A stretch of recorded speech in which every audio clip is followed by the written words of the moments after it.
In the book of Revelation, chapter 12 says that we have defeated the enemy by the blood of the Lamb and the word of our testimony. My mission is to share the stories of how the people around us have encountered God, gone through a trial, or been born again, in the hope that you would be encouraged and your heart would be stirred for Jesus Christ. My full name is Katie Ferguson. Maiden name is Bever, and I grew up in Alaska, born and raised. So I did not grow up in a Christian household at all. My mom's mom, she was a believer. I don't know what denomination she was, but we would go spend summers in Michigan with her. I went to a Bible camp when I was young there, which was it was fun. It didn't really teach me anything. I was really young. We would pray before dinner in the summer at her house, but that was probably the extent of any sort of religion in my life. So I met my husband in 2000, in March of 2005. He took me to a couple churches. He grew up in and out of believing, but we went to 2 churches when we first met and we started dating, and he didn't like them, and he would make me get up in the middle of the sermon and leave, and it was super embarrassing. And then that was the gist of it. In 2007, I found out I was pregnant. We were not married yet, but we were together for 3 years before then. I didn't know what to do. He was gone on a freestyle show in another town in Alaska, and I found out I was pregnant, and I was freaking out.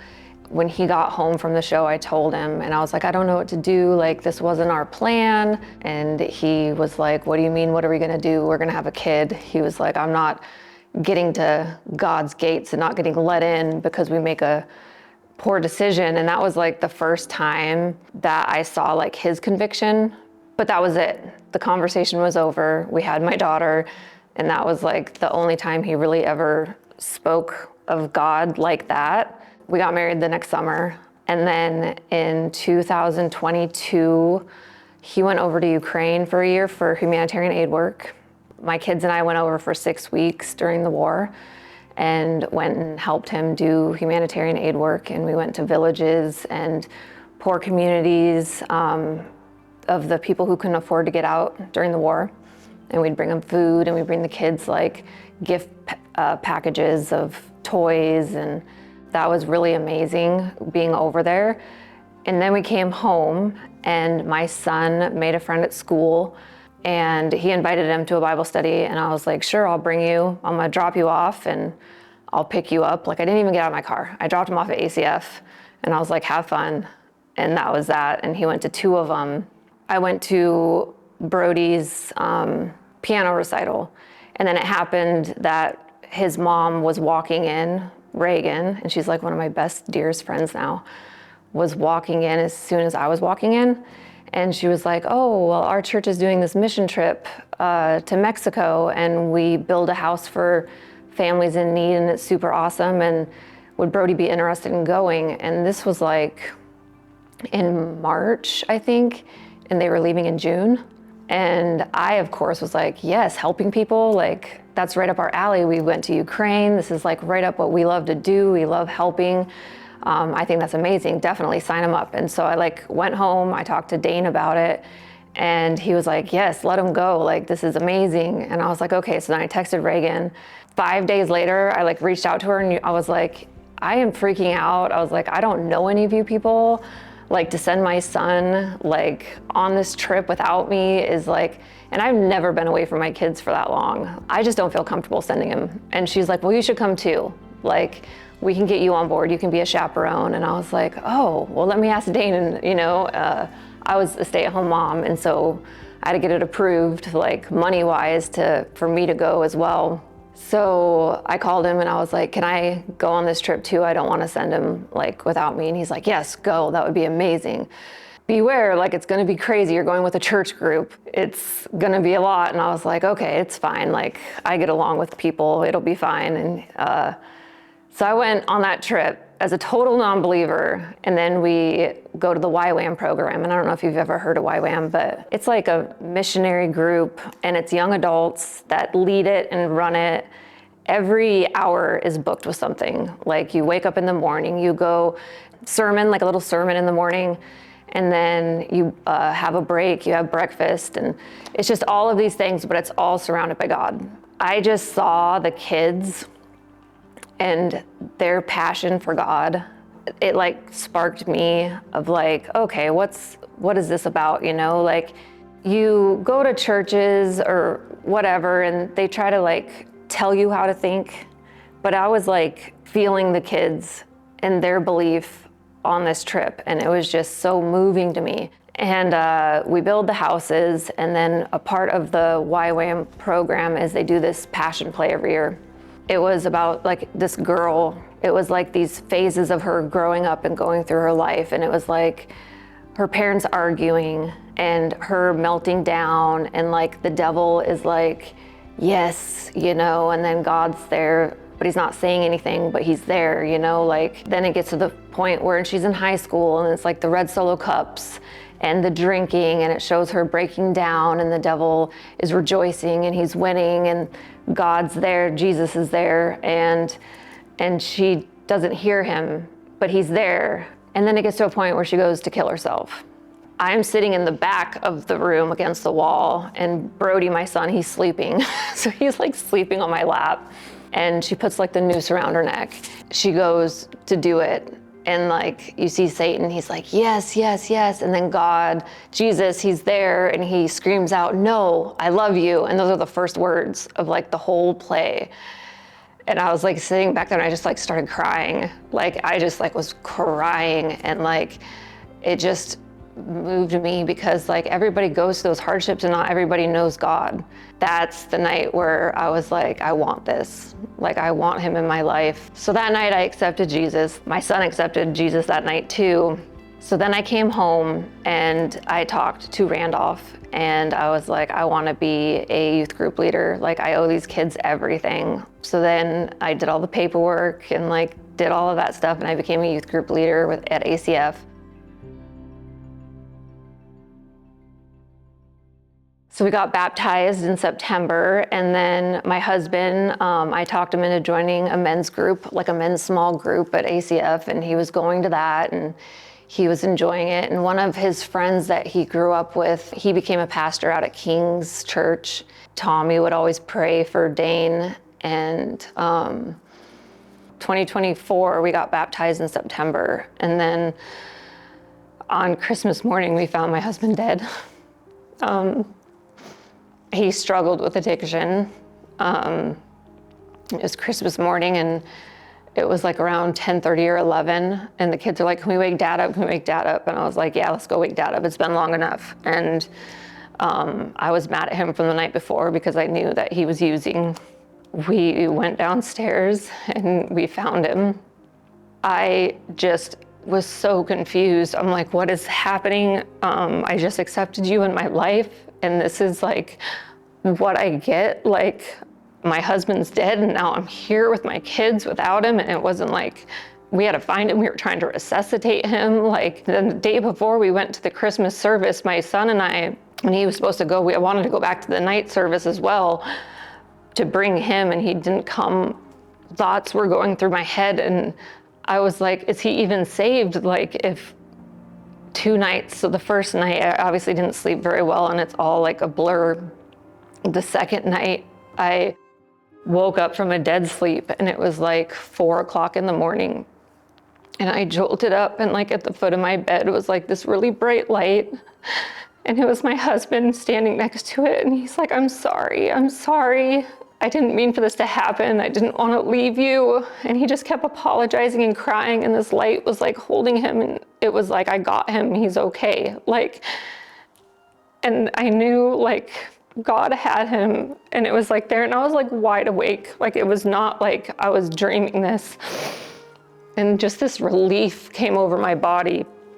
And at his small little funeral that we had, Tommy, the pastor that he was going out to the men's group with, came up to me, and he was like, he was saved with me, Katie. He accepted God, and I didn't even know.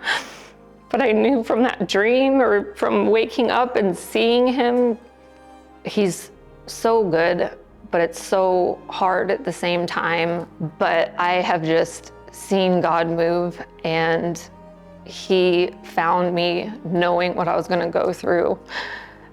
And if I didn't have God, if I didn't have this community of people around me, there's no way I would have got through.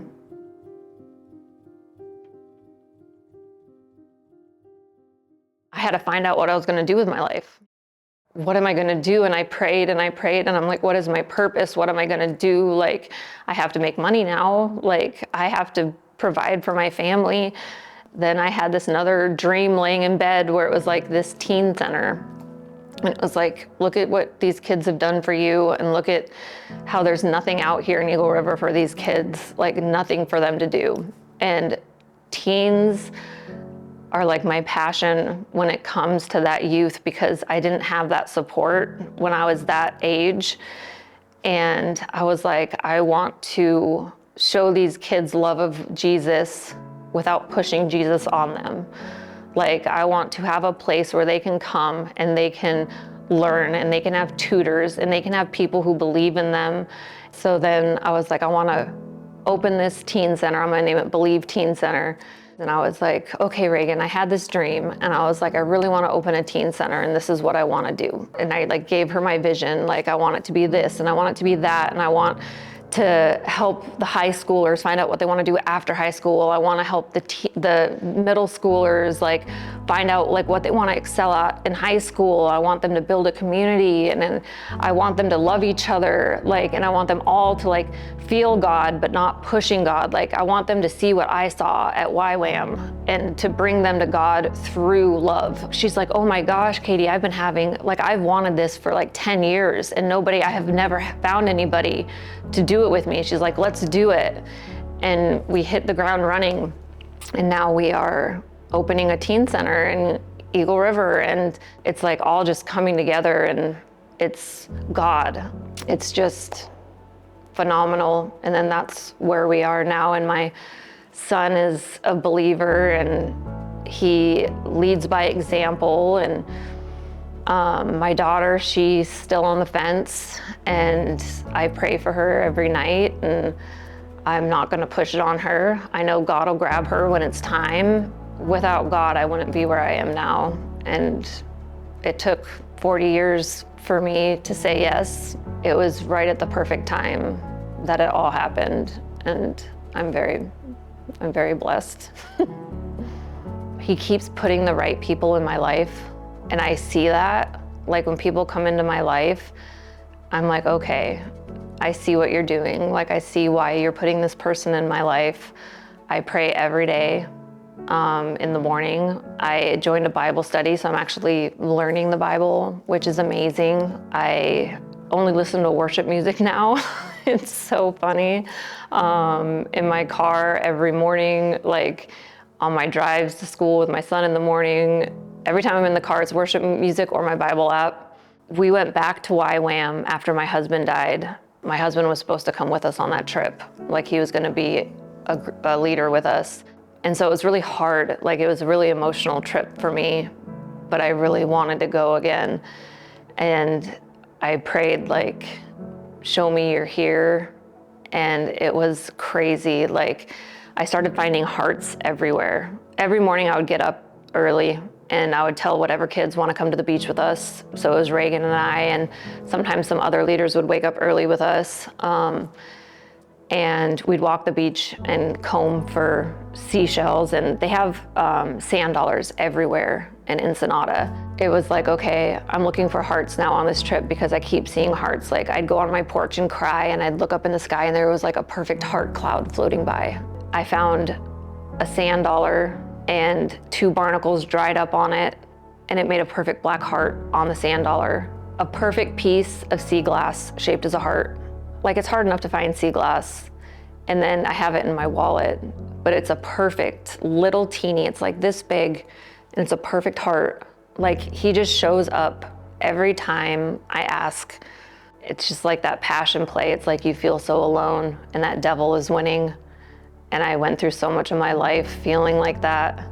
And then it's like you hear God, like, I'm here, and your life is changed. What is like a piece of encouragement you would want to give to anybody who's watching this later? If they know the Lord, just talk to him. Just be vulnerable. Nothing is bigger than him. It's hard.